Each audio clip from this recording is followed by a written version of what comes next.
Hi, it's your girl Amy. If you've been following me on social media, which I'm on a couple of platforms, you'll know I have been gradually getting more and more depressed until I got to the point where I hit rock bottom, and that was Monday. Yeah. So, Monday I had a complete and total breakdown. The kind of breakdown where work wouldn't let me leave until I phoned the retail trust and spoke to a counsellor. This has been building up for some weeks. You see me in my videos getting more and more on edge as the weeks go on. Yeah, this is fun. This is what the human brain does. I'm not lying. This is a really bad situation to be in and whatever.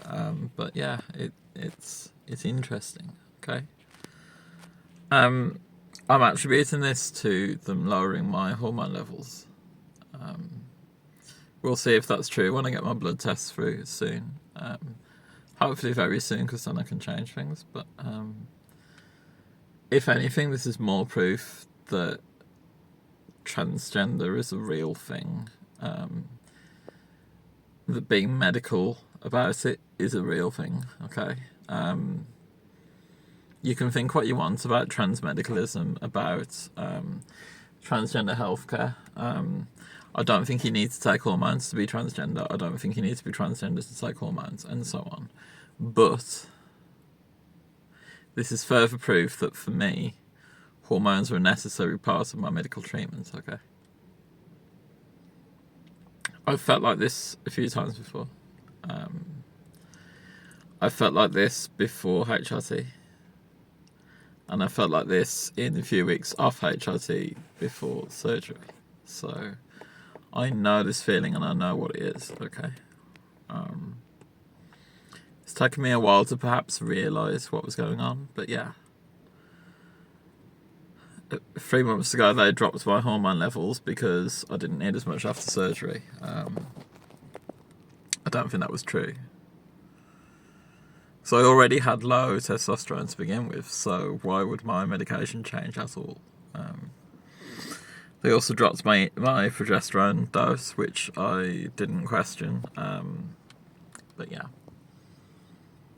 If anything, this has just proved that that's what I need. Anyway. That's what happened Monday. I tried to contact the NHS. If you're in Britain, you'll know that NHS transgender care is basically non-existent. The waiting list for transgender care is anywhere from 4 years to 18 years, depending on where you go. Now, they will try and bullshit you and say that this is just figures and whatever, but figures don't lie, okay? The waiting list for some surgeries is, for some clinics, is 18 months. For my clinic, 4.5 years, and then 2.5 years for the next follow-up appointment. So in the meantime, I'd gone private. I took private care. This put me in financial hardship. I had to save up for this. It's a huge hit of my wages, and it means I have to do sex work to cover the difference. That's the only way I can afford it. There's no two ways about it. So, in the meantime, while on this waiting list for Nottingham GIC, I have had bottom surgery. I've done everything myself. It's cost a lot of money. It's got to the point where now, if I stopped my hormones, I would be susceptible to osteoporosis and menopause, basically. I would go through menopause. I don't know what menopause feels like. Because, again, I've been there for surgery. So I honestly thought that if I went into an NHS GP and I said all this, that they would just prescribe me hormones. But no, they won't. They won't touch anything. Everything's down to Nottingham. There's no way around it. Now, people say that going private is jumping the queue or causing problems or whatever. When the queue starts at 4.5 years, there is no queue. There is no queue to jump. Nobody, right? No trans person who thinks they need medical care is going to last the 4.5 years on that waiting list. Okay. Now, there's two options. The one I'm not going to drift down. The other is to go private. And by private, I mean private healthcare or DIY healthcare, because that's your options, really. What I'm on is not much better than DIY. It's just there is a doctor there if needed. Do have counselling. Through a service I'm not going to name. It's not much better than DIY. So yeah. I'm not gonna lie, I'm not sure if I'm gonna publish this video because I don't want you seeing me in this state. But at the same time, this is an important part of me and being transgender. You need to know that this happens.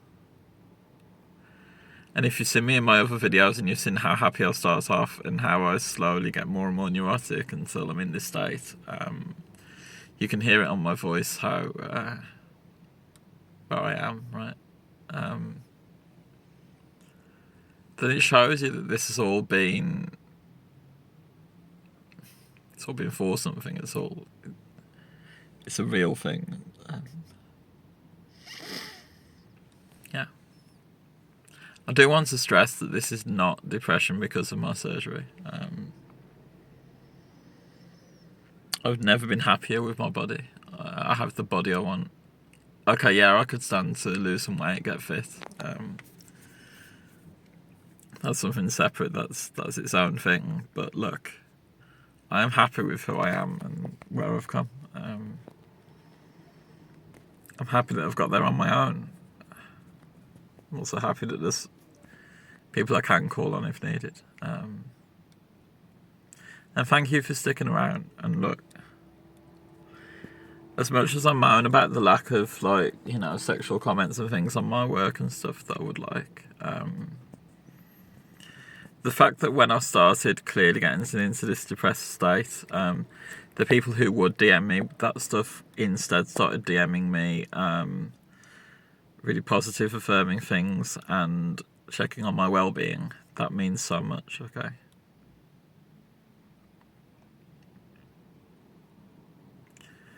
I have followers that other people would see as follow guys or reply guys or whatever. The way they change from being what you would see as that to being people who are just there to talk to and to look out for.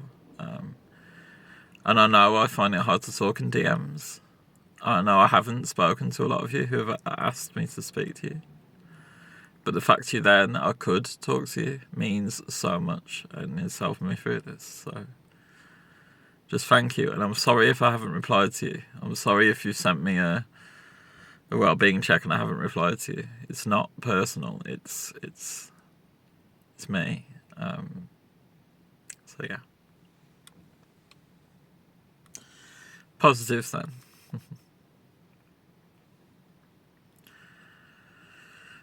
I've done a lot of things this week that I thought I wouldn't. I've gone and got my eyes tested. That's been a decade. I've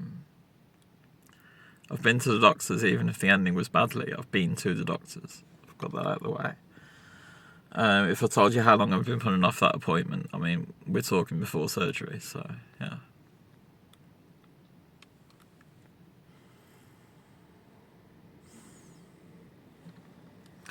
I've spoken to a counsellor who isn't my gender services. How long phone call? Okay, I was forced into it by work, but I still picked up the phone and still spoke to them. That's positive. And I have these networks now. I have counsellors I could talk to if and when I need to.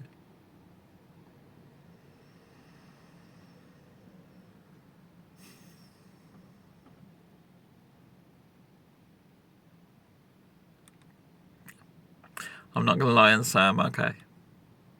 I'm not okay. But it's okay to not be okay. This happens. And look, I woke up this morning thinking I'll never be warm again. It was so cold, I'll never be warm again. What bullshit is that? The way I was thinking about that is the same way I think about depression. I might think I'll never be happy again. It's not true. Might be happy tomorrow morning when I wake up. You'll get through this, and I'll get through this. So that's what humans do. And look, things might look bleak now, but check up on me in 4 weeks' time. Got my hormones are sorted out, and this is all behind me, and I'll be dancing in the rain around London. So yeah. This, by the way, the spots, the acne is part of it. That's a symptom of low hormone levels. And the croakiness in my voice is also part of it, so deal with that. Yeah.